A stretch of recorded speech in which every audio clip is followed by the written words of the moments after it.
heart of South Philly. Let's go see what the people have got to say. I'm ready to roll, baby.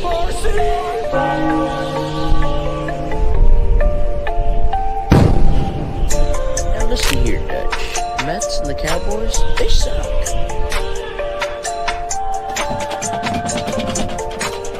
1, 2, 3, go Birds! Go Birds!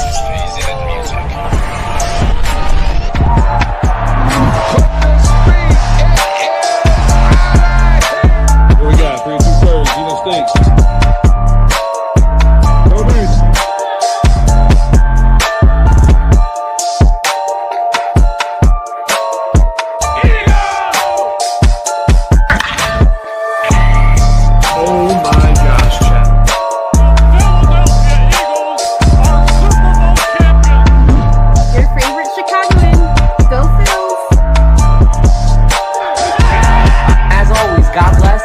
Go Birds.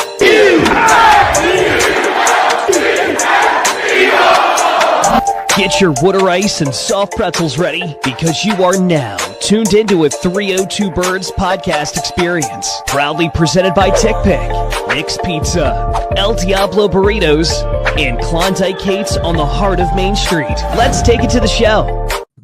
What's up, everybody? Welcome to another episode of 302BIRDS. And get that water ice ready. Get ready because we got a great show. Tonight, we're going to be talking about how the Birds just went toe-to-toe with they shouldn't have been toe-to-toe, but it was at the end there, with the Cincinnati Bengals, but came out on top 34-27. We're going to be talking about how they barely had to use their first stringer, even though the Bengals did. We'll turn the page to the Browns next. We'll preview that game that they got this weekend. Very excited for that. Myles Garrett, future Philadelphia Eagle, KJ McCoy's boy, is in town right now, so stay tuned for that. I think maybe one day he could be an Eagle later in his career after that long contract is done. And don't forget about the Diamond, Phillies fans. No, we didn't forget about it, even though Ballpark Tommy's not here yet. Don't want to speak too early. The Fightins are gearing up for the Nationals, and we'll also give you the latest on what the heck is going on with that Reds game right now in our push for Red October. But before all of that, we're actually going to be changing up a little bit tonight. I'm going to be doing the call-in with one of my friends, Emilio, here in a second. But first, let's kick it to our sponsor. What do I want when I'm in the state of Delaware? Of course, El Diablo Burritos. Customer service always is serving your food with a smile on their face, asking how your day is. Their food is phenomenal as well. Their burritos are out of this world, one of the best burritos in town. Their queso is phenomenal. Their burrito bowls are amazing as well. When you're in and around Delaware, stop by your local El Diablo Burritos and tell them that 302BIRDS sent you. God bless, go Birds. All right, so calling into the show, if you guys didn't see a couple weeks ago, I was very lucky enough to do a podcast with this guy, Emilio Pastor. How you doing tonight, brother? And guys, thank you so much for having me on, man. I'm great. I'm very fortunate to be on here and just happy to spend more time with you. So Emilio's from the EP podcast. I should have said that earlier, but he does an exceptional job interviewing entrepreneurs in and around the Delaware area, I'd say. And if you're just like a business like-minded person like myself, you would very much enjoy his channel. From content creators like myself, there's a couple other awesome ones that you guys would recognize if you live in the area on there. To some people that are in, I don't want to speak too early, but I guess could you say Fortune 500 companies? Yeah, I mean, you run a business, you have a venture. That's all the people we sit down and talk to. Well, maybe soon on your list, we're going to have to send some letters to Jeffrey Lurie that he's going to have to go on there, because that would definitely be an interview I would be tuned into, is getting the Eagles owner on there. But Emilio, thank you for coming on here. It was an honor to come on your podcast as well. So I just wanted to ask you some questions about how this really came about so our viewers can go check out your channel, number one, but also learn a little bit more about you. So how did the idea come to start with an entrepreneurship podcast? Because that's a very specific niche, and I love it. So I'll preface that story, if I may, really quick with just a little bit of background about me. Is that all right? Of course. Okay, yeah. So I was born in Ecuador. I came to the country when I was 8 years old. I lived in Delaware for a year. Then I moved to Queens, New York, probably for about 5 years, then came back to Delaware, and I've been here since 15 years now. I want to say in 2017, I kind of went through a transformative phase where I felt like I was stuck, and in that darkness, I found a relationship that was very transformative for me. And from 2017 all the way to, from when I was 17 years old all the way to maybe like 2021, I had the opportunity to meet amazing people in business, outside of business, entrepreneurs that are building their businesses, entrepreneurs that have exited their business, and they all played a huge contributions into my journey so far. And I thought to myself, if this was as impactful as it has been for me, could it be as impactful for somebody else? So I thought to myself, how can I go about sharing these relationships and these conversations? And I thought, podcasts are booming, video podcasts are booming. I said, a buddy of mine has some gear that was sitting around. I bought it off of him, and I said, let's do it. So 2022, we've released over, I want to say 80 episodes now, recorded over 80. And it's been a real experience, very fortunate to have met everybody that I've gotten to meet so far, including you, Dalton, and all you guys here. Yeah, thank you, man. It was awesome meeting you too, and I had a ton of fun seeing your guys' operation, talking shop with you, being able to share my story. I said during the interview, and I'm not lying, best interview I ever had. I love being on there every second of it. Shout out to KJ in the comments. I see you, KJ. Thank you, man. But how did you know entrepreneurship was your calling, Emilio? Like, when did you know, or was your moment that you're like, all right, you know what? I want to take this risk. I want to take these chances because, dude, you know more than anyone. It is a grind. It definitely is. And there's sometimes that up, down, So when was your moment that you were like, entrepreneurship's for me? To be honest, I still don't know if I can answer that question. I guess only time will tell that. Only time will tell that. In entrepreneurship, ultimately the market decides whether or not you're worth the while. So when I really figured, when I dove into entrepreneurship was probably maybe 2020, the pandemic, the typical pandemic story. Something happened, it went downhill, got laid off, then I started a new journey. So that journey started with the podcast in 2022 specifically, and then had so many sit downs with so many entrepreneurs, and it's just been a great time since. And in that time also, I've been able to create a great community of growth-minded leaders and entrepreneurs and business owners to come together and be in person. Because as you said, entrepreneurship is very tough, and it can be a very lonely sport. And then you guys are the 302 Birds podcast.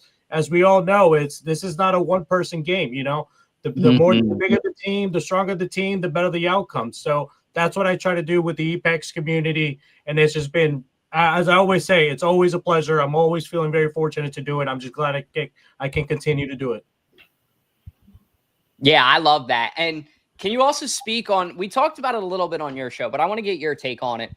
How awesome is it, like, and I don't know if this is also part of being Ecuadorian, but in Delaware, we love having a tight-knit culture. Is that kind of the same way for you, or in New York with Queens? Could you relate to that? Because I know in Delaware, having that small community, everybody knows everybody. We all love that. So is that something that you also resonated with being in the area as an entrepreneur? Like, because for me, being from South Jersey, it's kind of the same way. So it was like, this is in my blood. You know what I mean? Were you kind of like the same way? I think if I ever thought I was good at anything, was probably at making a friendship. I've always been open to listen to somebody, get to know them, pretty much the ins and out of their stories and who they are. And this is even outside of the podcast. It's always been my thing since I was a little kid. So while I've been a part of many tight-knit communities, I can't say I'm tight-knit myself. I have a very, very diverse group of friends. Whenever you come to any of my events, you'll find that there are no two people that are literally either doing the exact same thing or have the exact same background, which really opens the room for a lot of creativity and a lot of outside of the box thinking. So I'm very appreciative of that. That's an awesome answer. Yeah, I've definitely noticed that from your guests on your show to the people that are even going to be, and shout out to the EPEX Summit that's coming up August 3rd or 23rd. It's a Saturday. So if you guys are going to be in Philadelphia, can you tell them a little bit more about that? Because I don't want to get it wrong either, but it looks like an awesome event, and I definitely wish I could go. Yeah, no worries. I appreciate you allowing me the opportunity to talk about it. Yeah, so the Summer Summit is essentially the flagship event of EPEX, of our community. What we do is once a year, every year since 2022, we have been bringing together those people, those entrepreneurs, those business owners, those growth-minded leaders who are aspiring to be to a different city for an entire day to just network, exchange ideas, exchange values, see how we can help each other out. And you'd be really surprised to see the kind of environment that creates, the kind of productivity that happens in those places. I mean, look at all the big governments, politics, and all the big associations of the world. They meet together all the time. I'm not saying that's what we're trying to be, but I think there's really something to say, and there's really something to say about what happens when you put together a group of people for a full day for just those kind of experiences. It's really truly something to see. So we're going to do that in Philadelphia this year. We've done Atlantic City before. We did Tampa, Florida. We did Delaware. It's Philadelphia this year, August 23rd, Saturday at the Canopy Hotel. It's going to be from 9 a.m. to 5 p.m. If you're an entrepreneur, a business owner, or an aspiring leader, or aspiring to be into those things, this is the event for you. So I invite you to come out. Please do. Yes, please do. And if you guys need any help getting there, let me know. I can send you Emilio's contact info. He's awesome. He'll talk to anybody, like he said. Like, that friendship comment was authentic as hell, man. Like, an awesome listener, but also an awesome sharer. And I think just a great connector of the dots. Like, that's sometimes what entrepreneurship is. It's being able to connect other people, being able to show them how you can help them, learn from each other. And I think that I can't wait to see what you guys got at the summit. Unfortunately, Jack and I are recording that day. Otherwise, I'd probably drag his ass out there. And I think he said he would like to go in the comments because he's an entrepreneur too, even though he doesn't give himself some credit. There are a lot of you entrepreneurs out there. So I'm telling you guys, go to this event if you want to try to expand or sharpen those skills. Because even if you got a side hustle, it'll teach you a lot. Do you have anything else you want to share about the event or about the podcast?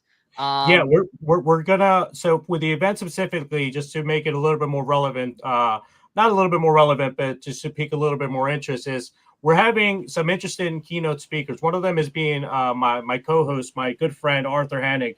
Arthur Hannig has had experiences in the corporation business for almost 10 years, and he could tell you right up front when it's the right time and not the right time to incorporate a business. Sometimes people just like to have the LLC behind their name just to say they have a business when they really have just like a destroying like fire.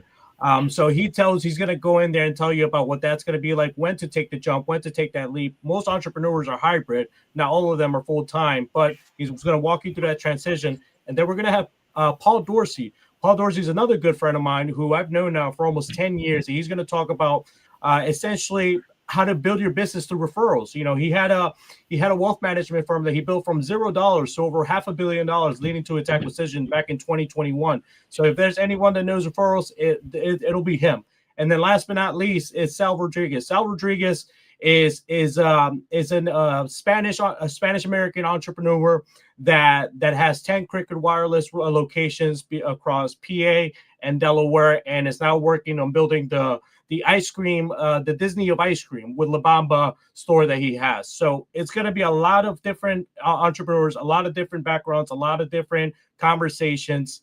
It's the place you need to be. And as far as with the podcast is, if you're an entrepreneur, if you're a business owner, you want to tell your story, please come on our podcast. We're happy to have you. We're happy to tell it for you. It is a legacy that you leave behind by yourself.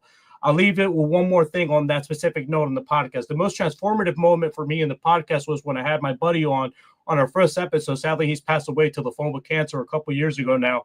I never in my life thought I would see what I saw. When I attended his dinner, his dinner after he passed, I did not think, you know, they had like pictures and videos and everything of him. And the last thing I would have ever expected to see was the videos of the podcast. It was probably half of it was the video of the podcast. And the comment I would kept getting is, thank you for letting us see Kamal in this, like Kamal Dewberry. Shout out Kamal. Thank you for letting us see him in this. Like, I never thought about it that way. So if you have yet to hop on the podcast and tell your story, don't let that opportunity slip you by. The industry is growing. The industry is not going anywhere, and it's where everything's moving. It's a new media. It's a new media. Beautifully said. And I'm very sorry for your loss, number one. Number two, thank you for sharing that. So kind of turning the page now. And like I said, if you guys don't, number one, subscribe to the EP podcast. Number two, check out the EPEX Summit because it's an event you want to go to. Even if you have a podcast, like if you're just a fellow Eagles podcaster, you are a business person, whether or not you give yourself credit or not. So go check out this event. Other thing I wanted to bring up. So I got this little bird right here. It told me a couple things. First off is I wanted to thank Emilio for coming out to our event that we had back in April. It was really nice and just awesome to meet him face to face. He shared his story and just I really got to see, and shout out to you, Emilio, because I think a lot of people don't understand the value of connecting face to face anymore. And he really emphasized that. And I believed in it. But then when I met him face to face, they sometimes say, like, when you meet people, putting a face to the name matters. And it did. Like, once we connected, we really just had so much like-minded ideas, but also we're different in a lot of ways that we could bounce off each other and learn from each other. And I think that's so important in entrepreneurship is bouncing off back and forth, being able to share ideas, being able to learn from each other. Hey, what's worked from you? What hasn't worked from you? Because we're all kind of in this thing together in the content creation space, at least. And I think we talked about this too at our lunch. A lot of businesses are going there where every business now is becoming a content creator in their own way to advertise their company. But just an awesome podcast. I'm a big fan of it. I check out the episodes when he drops them. And there was one that he did with Thomas, who actually went to Mount Aviat from Thomas Stauffer, I believe his last name is. And he actually owns Speedy's Garage is what I know it is. But he has all the parts that he sells and then his channel. But that page is awesome. And that interview that you guys did, I think it's like the last time I checked, it was up to like 90,000 views. It might have crossed 100 now, right? Yeah. So can I briefly share how that video happened? Of course. Yeah, dude. So Tom, he's better known as Tom's Refurb. How I met him was through, I believe it was my sales class at University of Delaware. And we were just chatting about business investing. It was around like 2021, 2022. So, it's a booming market. It's still a great market now, but, everybody does great in a booming market. So everybody sounds like a guru. So we were, chatting each other's ear off about investing in different markets and stuff like that, not knowing that he had all of this going on the side. I had just recently started the podcast in 2022, and in 2023, I was like, hey, you should come on. Let's talk business. I know you got this thing and that thing going on. Let's go talk. Little did I know that he had over I think 200,000 subscribers, tens of millions of views. I did not know any of this. You would think I would do a little bit more preparation leading up to the podcast, but sometimes the best conversations happen when they're not scripted, right? So yeah, and now it's been over 2 years since our episode on the podcast, and it's reached over 100,000 views, and it's our biggest hit on the long format episode. So yeah, you never know what the market is going to do.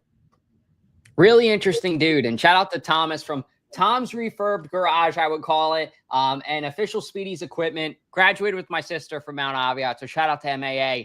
They're still making him strong after me, man. I love to see it. But no, he seriously represents well, and he's like 443,000 followers on Instagram, dude. So this guy is representing well, putting Delaware on the map. But Emilio, I got another question for you, changing it up. So before the show, you gave us a little bit of a preview. I think I might understand where you're going at with this, but you said you have a surprise for us. So you have a lot of friends that are Eagles fans. Do you have a team that you root for, or are you an Eagles fan by association, or Well, all right, guys. So I'll cut to the chase. I'm 1,000% an Eagles fan by association. If I was in New York, I'd probably be a Giants fan. So, how I got into the sport was actually through my barber, Christian Reyes Hernandez. Shout out Reyes Cuts. He always keeps me looking good. Not right now. I need to get a haircut. Hey, you look sharp. Thank you. He would always take me out to the tailgates and to the games at Xfinity Live and just watch him there and just watch it. And it's just that environment. There really isn't anything like a Phillies fan. Like, you guys are just crazy, like, with how energetic and just ecstatic. It's hard not to get involved into that, right? So I think my first game I ever saw was in I want to say January of 2023. I don't forget who it was. Please don't hate me. But it was an amazing time. I've been going there ever since. A little bit less over time because it is a little bit expensive. I'm not gonna lie. Those seltzers, they add up. but it's the culture is amazing. The sport, it's hard not to like it.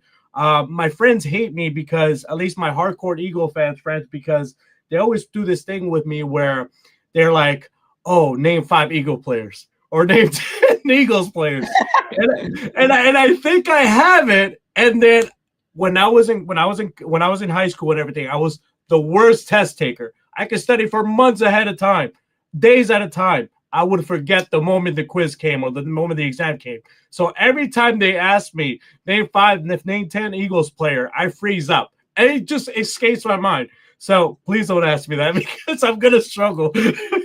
Hey, don't worry. We aren't the kind of fans that'll ask you that. I know KJ's definitely not that kind of guy either. Right, KJ? Yeah, we'll give you a pass for it. I mean, obviously.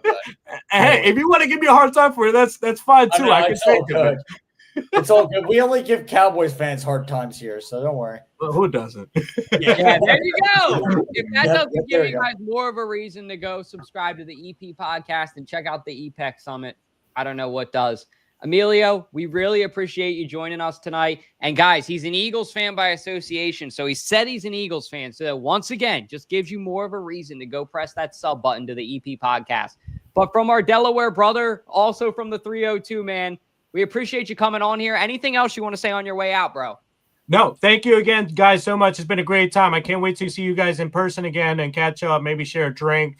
Just shoot the conversations, just not to curse on here. But yeah, guys, the Summer Summit next week, Saturday, August 23rd. You can check it out. Check me out at Emilio D. Pastor on Instagram, EP Podcast on YouTube. And yeah, let's connect. Let's grow together. If you want to go fast, go alone. If you want to go far, go together. Let's do it. Well said. Thank you, man. You have a good night. Take care, Emilio. Like I said, guys, EP Podcast, go ahead and check it out. But let's go ahead and kick it to the diamond now for some ballpark time. Time for Phillies talk with Ballpark Tommy. Finger stitch. All right, what's going on, guys? So Tommy's not here, so I'll do my best, Tom. No, I'm kidding. I'm not going to do an impression. The Phillies suck, and Jordan Romano, I'm egging his house right now. His house is going to be decked in eggs. Egg yolk will be all over his windows. I'll smother it on his face, too. Well, there you go. KJ will do the impression, but you know what Tom wouldn't throw at Jordan Romano's house no matter what? No tomato pie from Nick's Pizza. Want to give a shout out to Nick's Pizza. If you guys haven't, check them out in Wilmington, Delaware. An awesome sponsor of the podcast. Love their pizza. They also got great pasta, awesome fries, a ton of other items. So go check them out, their new location on Marsh Road. They also got a bar, so you can drink there. Thank you, Emilio. We appreciate you again. But let's go ahead and kick it to our Phillies segment, which I know Fratty has been sending the Wiggles song, Where's Jeff, multiple times in the group chats, because shout out to my girlfriend who I love, and really shout out to her dad, Jeff, because it is the rivalry week where KJ McCoy, Fratty, and myself end up joking around so much because Fratty just loves that Wiggles song, doesn't he, KJ? Yeah, he does, and he loves to talk about a man who he's never met in his life. He's never met Jeff ever once. And he's obsessed with the guy, and is like, I literally get a good morning text from him saying, "Good morning, KJ. Where's Jeff?" I'm like, I don't know, sleeping? Like, why are you asking about Dalton's girlfriend's father, who's a Reds fan? But yeah, it's hilarious. And honestly, right now, Jeff could honestly, I mean, he probably should call us out right now because we are choking right now. We are losing 8-0, and we are going to lose this series to the Cincinnati Reds, and this is pathetic. And it's all Jordan Romano's fault. So you guys can all blame Jordan Romano. I wouldn't say it's Jordan Romano's fault. I think it's Christopher Sanchez. Exactly. But I mean, today, before we hop on the pod, if you guys watch the show or watch the game, they had a double that turned to an inside the park home run because we overthrew the catcher, and then the pitcher decided to throw to third base, threw it wide, and then they scored. So it was just pitiful baseball today. And the only good game was today's Wednesday on Sunday because we lost last night 4-1. But I mean, the bats need to stay alive. I mean, the bats were active in the top of the 8th inning when we had 2 outs on Sunday. Where's that now? So it just blows my mind that we were down in the 8th inning on Sunday with 2 outs and we score 4 runs. I don't understand what the issue is, but we got to figure it out because, I mean, these games matter. At least they didn't sweep us. If we got swept by the Reds, that's embarrassing. Well, no, we didn't get swept by them. We won the first game. I know. Yeah, we won the first game. I'm going to the game Friday with a bunch of DC fans, a bunch of friends from college, going into enemy territory. Pretty excited. There's the Sam Hunt concert afterwards. Kind of confused about that, but we talking a lot of shit, and just ready to make terroristic threats in the city of DC if we lose, just so everybody knows. So if something happens, just you can come back. I'm just kidding. Just kidding. You're also bad. Defense. You're bad omen for the Phillies when you go to games. I am. This will be my 4th Phillies game. I've won once and I've lost twice. But I think I got the mojo down on what I got to do and what I can't do. So we'll be okay. If we do this Friday, you can blame it on me. It's okay. Zep, I believe in your effect. I think we will actually win, and I think you will actually be victorious on Friday. I mean, the sky's not falling. The Phillies have been playing good the last 3 weeks. This is just 2 days, And today's game got rain delayed. You never know what that happens. You gotta beat them. Gotta beat the Nationals. But yeah, they just officially just lost. So 9-0. They just lost. I think 8-0. It's okay. Get all the bad out. It's good when you get all the bad out in one game. Yeah, it's all good. Is what it is. We got to just move It's the perfect weekend to kind of bounce back too, because after losing 2-3, who do you want to play? The horrible Nationals. It's a crappy team. It's a 4-game series. What's a better way than that to just rebuild your confidence right back up? Like, okay, we lost a couple to a good team. Let's beat up on this bad team. And then I think after that, it's either the Braves or the Mets. So let's get in this weekend, get the wins we need, get the focus back, and let's get some starting pitching back together. Like Ranger Suarez, I saw after the All-Star break, he's been like a 6.25 ERA. Like that is horrible. Like we gotta fix that. And then even tonight, Christopher Sanchez, he's been balling out lately. Not his best night. I don't think that's anything to be concerned about.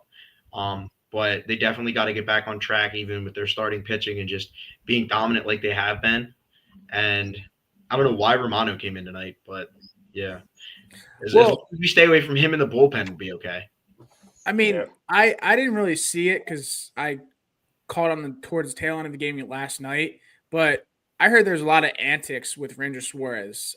He thought that there should have been a strike, and then he kind of freaked out, should have been kicked out. So what do you think it was well warranted, or do you think it was like, dude, why would you do this, Ranger Suarez? Like, this is not you. What's your opinion on that? I mean, first thing I'll say is the umpires have been awful recently. They've been like a bunch of blind bats out there. I mean, it's been horrendous. I mean, it's just been – even my dad, who's not really into baseball that much, he was still like, what is going on with these umpires? Like, they are blind. They're like Stevie Wonder could see more of this crap. Like, this is insane. So, I mean, like, I even saw during this game, there was a pitch where Kyle Schwarber, it was literally outside, and they called a strike. And it's just, I don't know what's going on with these umpires, but it's like they got money on some of the other teams or something like that. It's almost like it because I'm ready for the robot umps to get in the game because this is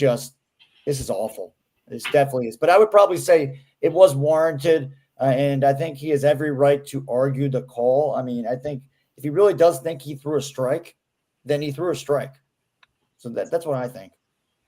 What do you think, he overreacted or no? I don't think so. I don't think so. Not in that play. I remember what pitch you're talking about, and I don't think he overreacted. I really don't. Okay. Maybe he went a little bit overboard, but I don't think to the point that, like, I mean, like, he's trying to make the case for himself. He's trying to help out the team. And I mean, like, unfortunately, though, the play's over and you can't really like challenge it or whatever. So it just unfortunately just didn't go our way. Yeah, because I was watching, if you guys watching on MLB app, right? They break down the game after the game. and they're like he just overreacted because he had a shitty pitching night. So they were kind of in that field, in that ballpark, of talking about. Wait, is that why his name's ballpark is baseball? So I mean, hey, and Ranger wasn't pitching well last night. It could have been an overreaction. I mean, granted, it's been all across the league, but you just need to control your pitches. They're saying that he didn't have much control over his pitches last night, so we got to figure that out because I know he was injured for a couple weeks, right? Yeah. Like last night was his first start in a while, right? Yeah. Yeah, it was one of the first in a while. But, I mean, he seems really flustered. That's what it seems like. And just his team needs well, obviously. You know, when you're not playing good, sometimes it's good to just lose your shit and start yelling at the ref. Yeah.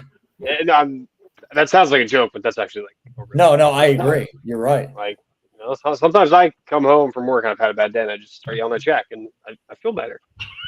There you go. Setting a great example there, Josh, for the future. Good job.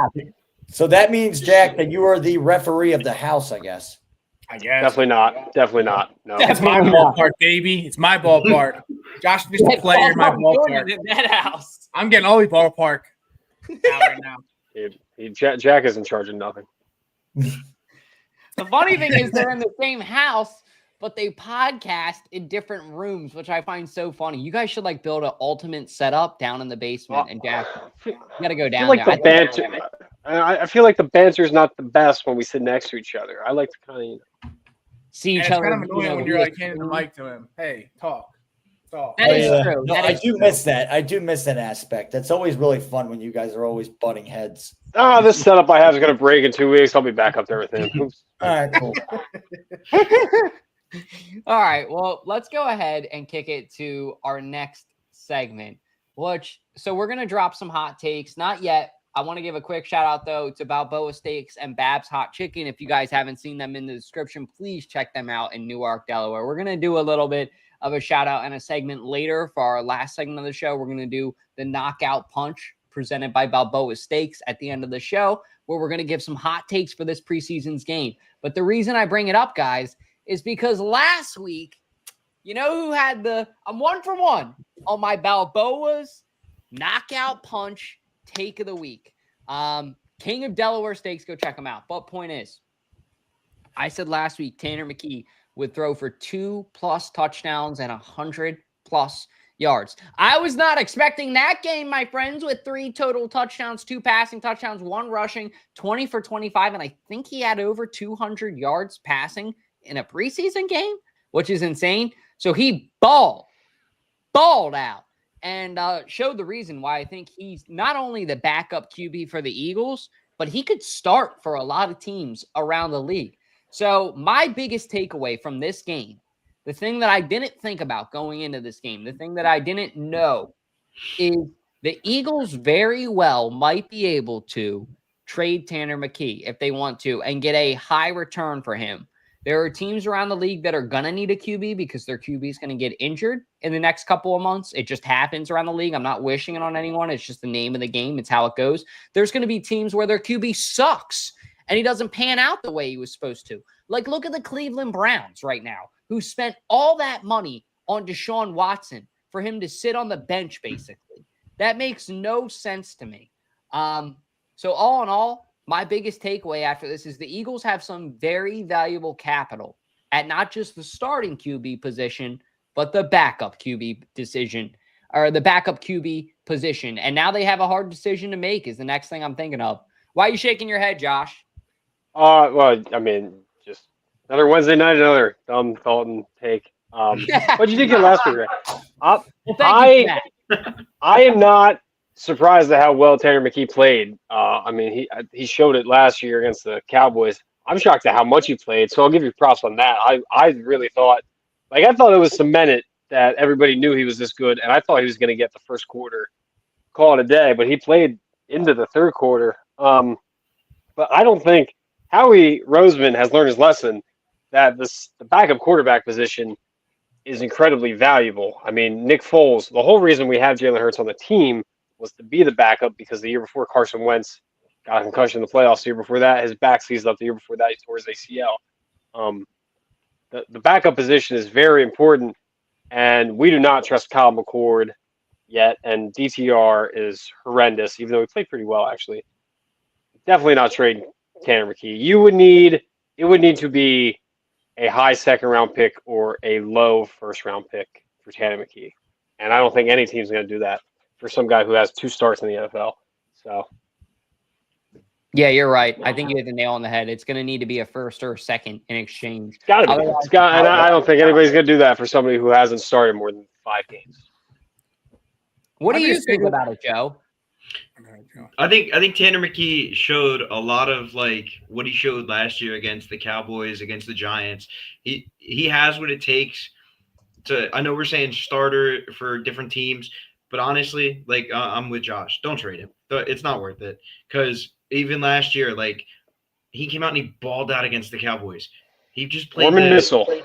Exactly. He just played the Bengals defensive starters. I mean, the Bengals don't invest in defense anyways, but still, he balled out against their defensive starters. Like, it wasn't like, I mean, the second quarter probably was like their second strings or whatever, but that first quarter he looked really good against their first string players. So if he can go out there and do that, I have no reason to trade him, no reason to get rid of him. I want him staying right there where he is, QB number 2, because unfortunately, Jalen Hurts has managed to miss at least 1 or 2 games every season that he started. So at the end of the year, when Jalen's banged up, we're getting ready to just kind of heal up for the playoffs. Somebody like Tanner McKee can come in for the last 2 games, win those for us, and then we're ready, healthy for the playoffs. It's going to be great. But other than that, just keep what you got. DTR, he looked okay. Kyle McCord, I know he was like a late round draft pick, but I was not impressed that much. He didn't really look that good to me, at least. But the only other player like that I really, really loved seeing was Ty Robinson. He had a great game. I think he had a sack. I think he had a couple tackles for loss too. He had a great game, and I really think the future is bright with him. I think this week I want to see him do the same thing. And I really think he could be not a starter this year, but I think he could rotate in and out this year and be really, really good. Yeah, I mean, me and Josh had disagreement. I don't think Tanner McKee could start on any other team. I think, he had a good game against the starters for the first 2 drives against the Bengals, and then the bench players, which isn't really telling much. But one player that I was surprised about, 2 players actually, was Jahan Dotson. I think the jersey change to 2 is going to be a breakout year for him. He's faster. He looks a lot faster. He's got a 8 off there now. Now it's just a 2, right? No, he's faster. He's definitely faster. Oh yeah, he. I've been seeing him in camp, and he just looks a lot quicker, a lot good decision making, things of that nature. But Ty Robinson, I expected him to perform well, and he did. But another player that, I think he was the number 1 target receiver. Well, 2. God, Darius Cooper balled out. I mean, who the hell is that dude? He's an undrafted rookie this year, and he just balled out, right? And then the freaking lanky dude, the 6'7" Johnny Wilson. Johnny Wilson. Johnny Wilson. He had a few good plays, and towards the end of the game, like, he kind of sucked. But he mossed that one dude. That was insane. We need more of that. That's why you are built the way you are. You're a large, lanky dude. You got to put some muscle on. You got to get your hands working. But I was surprisingly happy to see this team play so well. And Will Shipley, I mean, he had a great run. He had a few good runs. So AJ Dillon, I'm excited to see what he can do too. So this is going to be a good season for this Eagles team. Yeah, I definitely think it was a really good showcase from Tanner McKee. It definitely does put really a lot of eyeballs from other teams on the Eagles, obviously, for Tanner McKee. I think he definitely could be a trade prospect. But, I mean, honestly, though, the thing is with him as well, as Josh was saying, though, it was against some backup players. But I also think this, though, as well. I think, though, the way that his accuracy was and the way that he was just able to really kind of throw the ball like in really tight coverage and just the way that he was able to thread the needle was really impressive from a backup quarterback, a guy who I believe was a late round pick, maybe even undrafted if I'm not mistaken wrong. But I mean, it was really impressive to see just the way he was all poised there. And he had a lot of swagger to him for sure. And I mean, there was a lot of pressure, obviously, doing that tush push. Because obviously, I mean, that's Jalen's play. And they haven't really practiced it with Tanner McKee. And for him to really do that, that was impressive to see that as well. So I think he does have a lot of upside to him. I do think, as Joey was saying as well, I do think having him as a backup is really good as well, because if Jalen Hurts does go down for maybe 1 or 2 games, I think you definitely can see a guy like Tanner McKee definitely have, I mean, the chemistry he had with A.J. Brown last year was really crazy to see with just 1 game. And I mean, that was pretty impressive. So I do feel like he definitely should be our number 2 quarterback here. I'd rather keep him than trade him. But I mean, if we can get him for a 2nd round pick, I probably would say yes, if you're asking me. But yeah, I feel like also in the game, I mean, as we were saying, as Joey was saying as well, Ty Robinson looks like a total beast right now. I mean, that kid's going to be insane. He's got a lot of intangibles. He's got a lot of upside to his game. And I mean, I think also he's just, I mean, seeing him get that sack, it was an aggressive sack as well. And I just think he definitely is going to be a great future piece. And also Jahad Campbell looked really, really good. He nearly had an interception in the game. If he was just there like a second earlier, he definitely would have got that tip drill interception, which would have been insane. But I mean, also Jahan Dotson, as we were talking about before, I think it's going to be a big year from him. We definitely do need to see him have a bounce back year. I mean, last year it seemed like he was very quiet, except for the Super Bowl game, I'd probably say. But I think definitely this year he does look faster, and I do think he will probably shock a lot of people, and I'm excited to see what he's got. I also feel like some guys, like we were talking about, who can make the team, who are definitely some dark horses, like Darius Cooper. I mean, that's definitely a name that we could definitely see make this team. He's a guy who went to a really small college. I think it's called like Tarkle-Nacker or Tarkanol or whatever college or something. Something like that. With the It's Tarden. Yeah, Tarden University. Well, let's keep it PG. Is it not actually that? No, it is. Oh, I don't know. Is Tarden a bad? I don't even know the word. Anyway, continue your point. What the heck, Jack? Make me say weird words. I don't even know what they mean. Jesus. No, I think Jack's right. Yeah, good. Continue. But yeah, I think obviously that guy had a lot. He had a lot to showcase. He really did. I mean, he was playing receiver, obviously, but he was also showing kind of like a Deebo Samuel kind of role. They were kind of putting him in the running back position a little bit as well. So that was interesting. That was very interesting to see.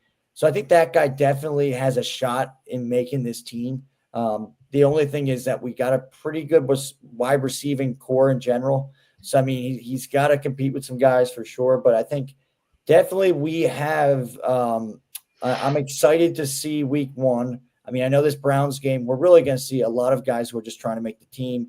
It's pretty much going to be a Shedeur Sanders game, I think, for the Browns, who we're going to be playing. So I think it's going to be focused on Shedeur and then obviously focused on these Eagles players who need to make the team. So we'll see what happens. And I'm excited to take down those Cowboys week 1. Pumped. Yeah, me too. It's going to be a fun game, a fun series. It'll be exciting to see what the Eagles got next. But we're going to dive into this a little bit briefly. We're not going to spend too much time on this because none of us are doctors nor claim to be. But Dickerson had an issue. Well, maybe Dr. Zepp. We'll get to him in a second. But maybe that's a segment idea, Josh. We could use your medical degree to our benefit. But Landon Dickerson is going to be out. He still will be back in time for the season opener. They're saying now, which sounds a little bit crazy. But Josh, why don't you tell us a little bit more about it? And are you still believing, in your opinion, that Landon Dickerson will be back in time for the opener with this surgery? Yeah, I was just kidding. I know nothing. I know it's a meniscus issue, which is better than an ACL. I know that. They're calling it minor surgery. Me personally, I would love for him to play week 1, but I'm gonna not keep my hopes up. So in my head, I'm thinking he's gonna be back week 3. If he gets back week 1, it's even better. Personally, I think we're okay. If Micah Parsons plays against us week 1, yeah, that sucks. But Tyler Steen's going to move to left guard. Matt Pryor has like 1,500 starts or 1,500 snaps at right guard. I think that's an okay offensive line for the first 2 weeks. So I'm not worried. Yeah. Who do you think will move? Because our backup center was Landon Dickerson. So now they're going to kind of have to plug and play. Who I don't know. will be our backup center now? Pray to God it doesn't happen. That's what I don't throw Jason Kelsey some money, see if he can still play. That's what I would do. But Well, I mean, Cam Jurgens still our center, though. Cam Jurgens is still I'm just saying. What happens if he's down? If he goes down, they don't have a backup center now because Dickerson was the backup center. I think they'll figure it out. I mean, we have one of the smartest offensive line coaches in the league. And I mean, I think he definitely knows how to maneuver. I think he definitely knows how to adjust. And I definitely trust in Stoutland. I mean, I think he definitely has revamped and saved guys' careers. I mean, he saved Mekhi Becton's career. And he's trying, I think they're really trying to get him to save Kenyon Green's career. But we don't really know what Kenyon Green really is going to be like. We have no idea. But I think he could definitely work with a lot of these guys who are project players. And I think for a couple games, which it seems like with Landon Dickerson, I think we could definitely be okay with a backup offensive guard. I think we'll be all right. Yeah. It's going to be interesting to see what happens. I don't want to spend too much time on it because I actually want to get to our next topic, which we're pretty excited to talk about. So this is something Matt Coy and I were talking about on the phone today. And KJ was like, Dalt, this is a great topic idea. We got to talk about this on the show. I'm like, you're right. So we were debating when KJ was driving in the car today. We were on the phone and he said, what are some of the best outdoor stadiums in the NFL? What are some of the best stadiums in the NFL that just are historic and forever? No matter what, they shouldn't build a dome. What brought us to this conversation, ironically, was we were talking about going to the Bills away game this year. I know Jack and I have talked about it.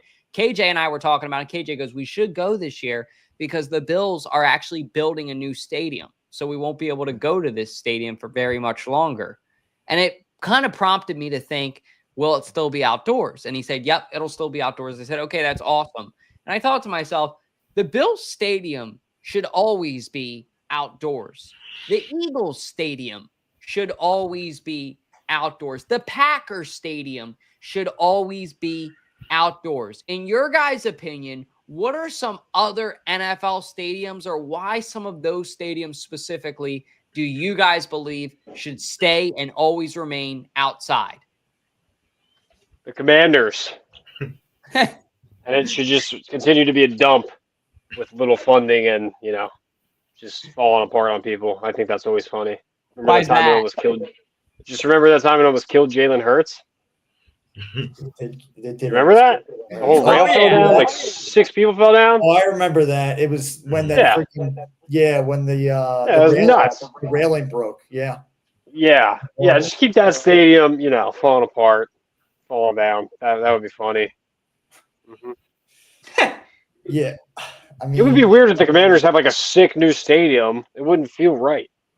So you got no other answer. Your most historic team in the NFL that you want to remain outdoors is the Washington Commanders. Yeah, I don't care. I mean, I've only been inside the Link like 4 times. I would like the Link to stay the Link. It's a great stadium. But besides that, no, I don't care. It feels wrong that you wouldn't have snow games in the NFL.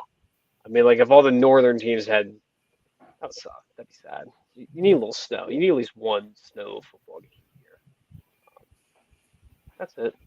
I don't know. Yeah, I'd probably say I'm not like a stadium guy. Yeah. I'd probably say a stadium that deserves to be outside, and I think they are making a new one that's going to be outside, is the Chicago Bears. That stadium I feel like they never had an indoor stadium. I don't feel like they really do need one. I think the bitter coldness that they have there in the Windy City is really authentic over there as well. Same with Lambeau Field. I mean, I think you have to obviously keep that stadium. You can't really knock it down. Maybe like improve it a little bit, like what they're doing with Beaver Stadium for Penn State. Just kind of improve it. But I think that's what you kind of do with those kind of stadiums. Keep them obviously historic, but I mean, with the Bears right now, they're switching it all up and they're getting a new stadium. But I think also another one, as we said before, the Bills, they're going to get that new stadium as well, so that's going to be really cool. And I think honestly, as Dalt was saying, the Eagles, I think Lincoln Financial Field or whatever the next stadium is going to be named, that's got to be outdoors. I don't want to have a dome. I really don't. I mean, I'll tell you one thing from the experience that I witnessed of Saquon Barkley running through the snow in that NFC playoff game. I mean, that was insane. I mean, against the Rams and in the snow, it was just nothing like it. I still go to bed and I dream about that play happening over and over again. I mean, that's just how magical that moment was for so many Eagles fans, not just myself, but it means a lot. So I think like to take that away for certain fans, I think to take that whole aspect away and make a dome. Domes are cool. Don't get me wrong. They really are. But it's almost just like also like annoying. I mean, it's just like, it doesn't make any sense. Like why did it happen? I mean, certain stadiums, yes. But I think like if you have like a really good atmosphere, you're taking away from that. So, I mean, if you make a dome for the Eagles, you're taking away that home field advantage that is so sacred to us. I mean, like the fan noise, just like, I mean, it's not going to be as loud in like a dome. I don't think it will. And also we'll get the Dallas Dome, the AT&T curse or whatever. I mean, down there, they have a dome, like they have a dome down there, and see what their luck's been like. It's been horrible. So why do we want to join that club? I don't want to. Domes are actually louder because they enclose the volume, but not necessarily. Not louder than the Eagles, though. Not necessarily, because isn't it Seattle and Kansas City are both like the loudest stadiums, and they're not domes? And they're outdoor. So those are some stadiums too that deserve to be outside. Exactly. Those are some ones. Yeah. And really anybody over the age of like 16, if you're an Eagles fan, you should think of like when you think of Eagles winter football, you should think of either Saquon Barkley, or you should think of LaShawn McCoy dashing through the snow against the Lions. And you should never, ever, ever want to see a dome ever in Philadelphia. But besides the other two, the Seahawks and the Chiefs, I really think somebody like a team like Denver, that's a team that should never get a dome. That's a team that should always be outside. Like their stadium right now, they're literally, I don't know if it's still mile high, but they're literally up in the mountains. Like that is such an advantage. I always know, like, as a kid growing up, it was always like, oh, the altitude change and da-da-da-da. Like, I don't know how big of a factor it really is, but, like, that's something where, yeah, you want to keep it outside. You want to play into that as much as you can. And, yeah, in the winter, they get some snow. So it's even better. It's great. So that what else? You got, like I said, Kansas City. You guys touched on the other ones. Maybe, like New England, too. New England's up there. They get snow. It's great. Anybody that gets snow, really, Pittsburgh.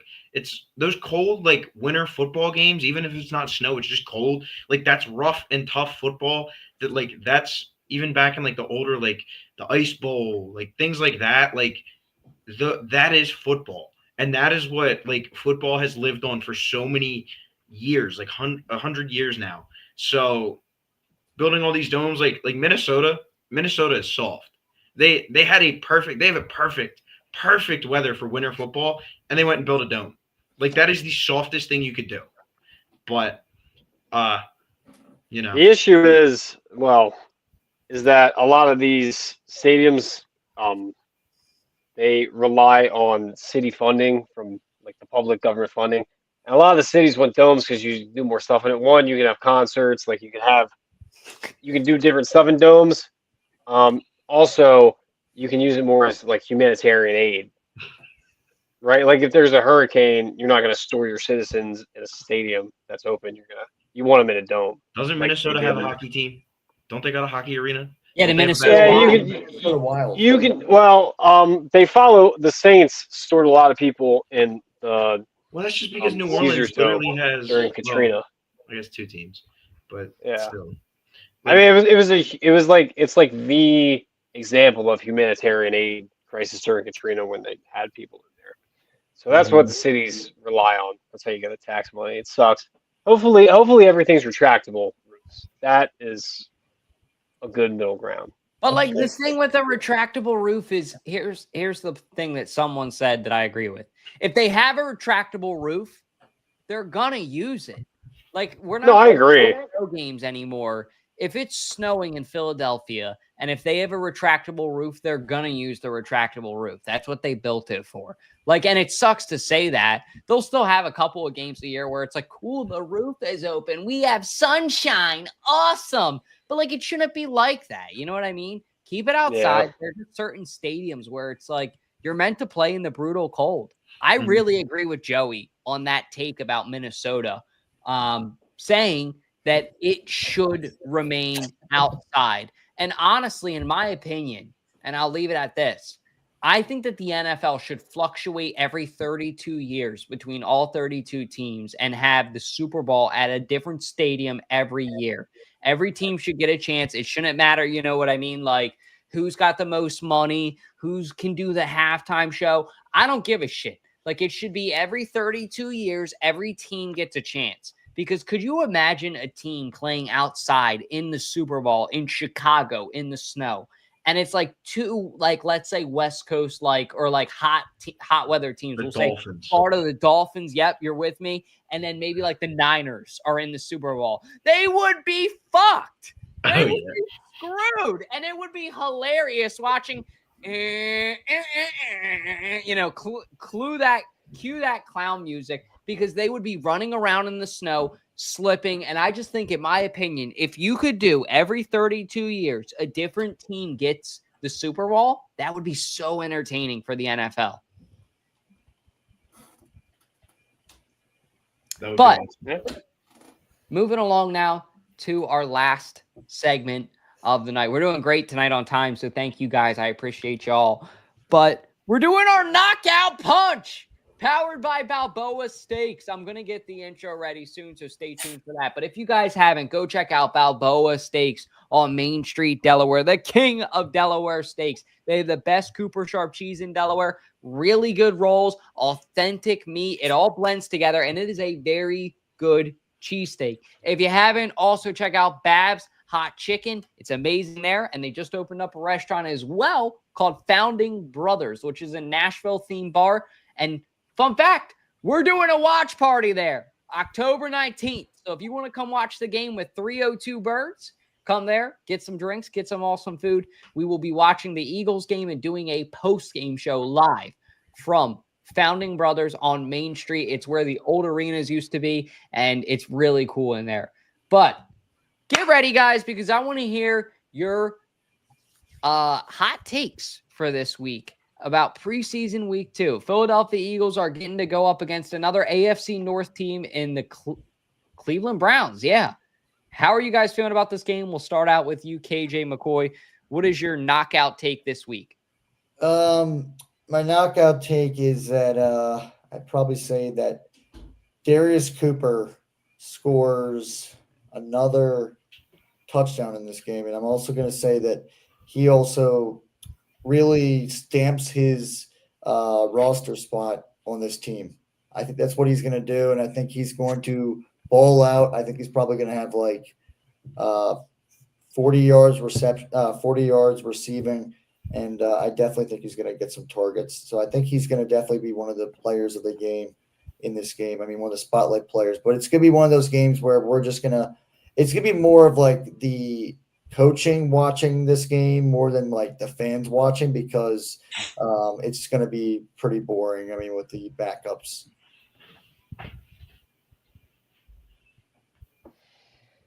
Yeah, like I don't think anybody of importance is going to play. I mean, I said this last week, so I guess I could be wrong yet. But I'd be very surprised if we see any Tanner McKee this week. I think it'll probably be DTR the first half, Kyle McCord the second half. No Tyler Steen this week because he's obviously a starter. I think it's probably going to be a pretty bad game to watch, if I was to guess. Especially that we had joint practices with the starters. It's going to be a bunch of guys who I really don't know their names. Like, you could put Jack out there as like the starting running back, and like I'd be like, oh, I hope this guy makes a team. But like, never heard of him. I would have 5 more yards than you would. Ha, bitch. Yeah. Sick, dude. Sick. No, really, sick. It was 2017. It's 2016. Cool, dude. Look at this, Josh. Look at this comment. What's it say? It's like McCoy. You wrote it. You wrote that comment. What's up? I think we're gonna see more Kyle McCord. We're not really gonna see Tanner McKee. I think I would agree with KJ. Yeah, I just said that. No, way to steal my. I just said that, Jack. He just freaking said that, man. Freaking listen. I think Johnny Wilson is going to have a good game again. Will Shipley is going to get a touchdown in preseason. I will bet $100 on that. I really want to see Ty Robinson show up again. Jahad Campbell, I want to see him show up. He showed up kind of last week, but I think that, it was his first time playing live action football in the NFL. Granted, it's preseason, it doesn't really matter. But at the same time, I think we're going to see more confidence in Jahad Campbell's play. And I would like to see more and more confidence in Jeremiah Trotter Jr. He had he had like 5 or 6 tackles last week. But I really do want to see him kind of get more first-team reps come regular season because I think he has potential of doing great.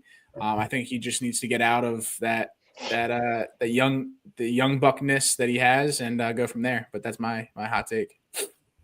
The young buckness. Well said. I like that. Young buckness. But I think for mine, I'm going to say Darius Cooper has 2 touchdowns. I think he's going to have a big game. I think he's going to keep solidifying his need for the Eagles to just be able to not refuse to keep him on the team this year. Somebody was saying, how do you turn your head to that? You know what I mean? And I think he's going to have another big week this week. 2 touchdown game for Darius Cooper is my knockout take on the knockout punch powered by Balboa Steaks. Wow. The biggest thing I'm looking for this week is cornerback 2 play to improve drastically. Last week it was horrible. It was horrendous. Both of it was Keely Ringo and Adoree Jackson. They both stunk. They both were horrible, trash, whatever else you want to say. I don't know if Jacorian Bennett played. I don't know if he'll play this week, but I would love to see what he can bring, what he could offer to the table. But my hot take is actually something different. I think Ainias Smith, I'm going to call him Paul Turner 2.0. I think he's going to have 75 receiving yards, and I think he's either going to return a punt for a touchdown or he's going to have another long return like he did last week. He showed a lot of just agility and electricity on that punt return, that he could flip the field really quick. And I think that's something the Eagles need. Britton Covey really wasn't that guy. I don't know if we're still going to have Cooper DeJean returning punts this year. Probably not, but in case we need somebody else, I think Ainias Smith could be that guy. And I really liked what I saw out of him last week. So I think he'll have 75 receiving yards and a solid, if not a punt return touchdown, solid return. Yeah. Jack, did you have a trivia ready tonight? It's okay if not. I don't know if you did. Okay. What year did I have 5 more yards than Josh? Do you think yeah, was that it? Was that trivia? That would be a good question. I'm just saying. That was pretty good, Josh. Josh doesn't know what he's talking about. Right, let me What a hit your intro loser. really quick too, sir. Sorry. Time for everybody's favorite part of the show, 302 Trivia, with your host, Jack Dalton, the mayor of Delaware. This should be an easy one. So the leaderboard we got is the fans with 4. We got Dalton with 4. He got one back last week. We got Ashley with 5. We got Josh with 1, and then we have KJ with 3. Tonight's trivia we have for you is This is an easy one, so you better know this if you're a true Eagles fan. Which player holds the franchise record for the most career sacks in Eagles history? A, Fletcher Cox, B, Brandon Graham, C, Trent Cole, or D, Reggie White? I'll give you like 15 seconds. I saw Trent Cole this summer. Fun fact. I don't think we asked, but that's cool. You're one. One more time. Sorry, I was texting Ballpark. He's going to be sending to the Fantastic Sports Show his reaction to the Taylor Swift album. I'm not kidding. Jesus Christ! How's that anything to do with Thought we were Eagles fans here. All right, I'll read it again. Which player has nothing to do with? Shut up, KJ. Thank you. Which player holds the franchise record for the most career sacks in Eagles history? A, Fletcher Cox, B, Brandon Graham, C, Trent Cole, or D, Reggie White? Oh, I don't know that I'm going to be able to get that. It's very hard. Bryce Huff. Sucks. I'll text you my answer now, but I don't know that I really know that answer. Who were the choices again? Reggie White, Fletcher Cox, Brandon Graham, Trent Cole, or Reggie White, or I think also Fletcher Cox too. Jack, I'll text you, buddy. Okay. Fuck, I put mine in the group chat. Jesus Christ. Well, you guys want to see my cards. Are you serious? Dalton, you're dumb. All right, well, Josh, I'm waiting for your answer. Okay. I just texted you. All right. Let us know in the Any comments. comments? Yeah, Dalton's not smart. I mean, this We got is, jaded. I All right. was between two guys. All right. Run that intro back real quick, and then we can. I got you. Time for everybody's favorite part of the show, 302 Trivia, with your host, Jack Dalton, the mayor of Delaware. Thank you to Tick Pick for that sponsorship. If it's Eagle season coming up, make sure you buy tickets through Tick Pick. Without further ado, the leaderboard we have is Fans with 4, Dalton with 4, Ashley with 5, Josh with 1, KJ with 3. Tonight's answer is which player holds the franchise record for the most career sacks in Eagles history?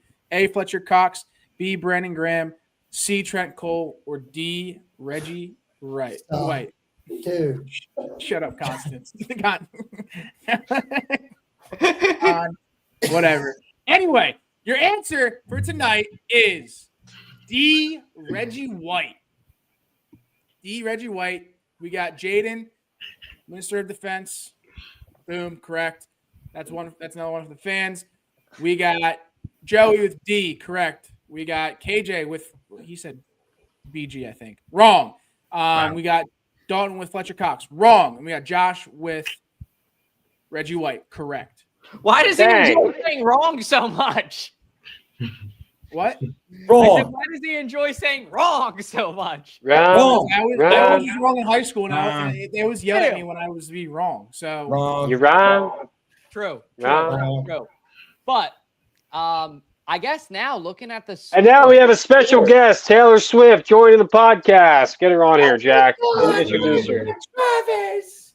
But I guess looking at the scoreboard now, dude, I fumbled the I fumbled the bag on that. Looking at this, Ashley, who is not on the show tonight, has a chance to win next week with 5. And I guess the fans will have 5 now. correct. Oh shit. Josh will have 2. KJ will have 3 because you got that wrong. I thought I got the dog. an extra point last week. We gotta My get a name's better Taylor score Swift, system. and Dalton, you suck at. We gotta get a better score system. This sucks. Picking, multiple choice. We're going off the rails. We're going off the I thought rails. we had to bring up Madden. Lock it in. Lock it in. Everyone, look out for Joey's show on Tuesdays at 8:00. Is that correct? Yes, sir. 8 o'clock, 8:05, same time. But yeah, we're going live next Tuesday. Okay. Great show. Love the show. Thank you. Dalton, I don't know if he's still doing his fucking. What about your show, Jack? No, appreciate your input's dead for now. Until the Phillies season is over. We got a new show with Ash and Tommy this called weekend, Last Meatballs. No, it's family. Sunday dinner. Sunday dinner. Sorry. Yeah, I don't know why I thought last was in it because weekends last. You're combining all the podcasts into one there. Well, no, That there's another premieres this podcast week, called right? Meatballs. Sunday's 17th. last dinner with Sunday's so this last Sunday. dinner with weekend beer. Okay, then Yes. why did I put meatballs in it? Anyway, make sure you check out Family Dinner. Make sure you check out Joey's show. Dinner. Make sure you check out. Make sure you check out my show, Weekend's Last Beer. Boom. Without further ado, Josh. It's an outro, not an intro. Hit that motherfucking outro and subscribe.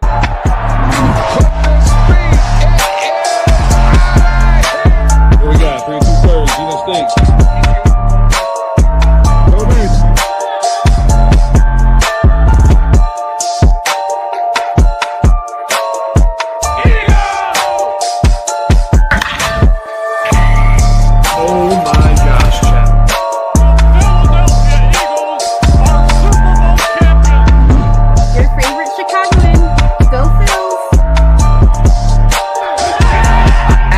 God bless. Go Birds.